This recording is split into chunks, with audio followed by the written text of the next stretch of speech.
Hello मित्रांनो, तुमच्या Marathi Dick चॅनलवर स्वागत आहे। मी तुम्हाला मराठी डिक चॅनलवर रोज नवीन इंग्रजी शब्द शिकवणार। तर चला समय नष्ट न करता आजच्या व्हिडिओमध्ये शिकूया इंग्रजी शब्द। कॉन्टेम्प्लेट।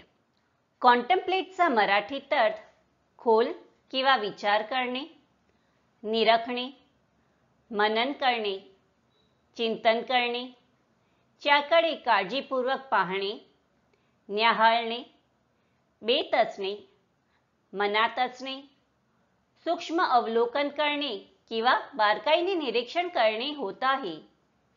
कॉन्टेम्प्लेटला आपण वाक्यात प्रयोग करून बघूया। पहिला वाक्य आहे I went to bed contemplating. दुसरा वाक्य आहे did you ever contemplate resigning. तिसरा वाक्य आहे she went on a vacation to contemplate her future. चौथा वाक्य आहे the thought of war is too horrifying to contemplate. Friends, व्हिडिओला लाईक, शेअर आणि कमेंट करायला विसरू नका आणि चॅनलला सबस्क्राईब करा। थँक्यू।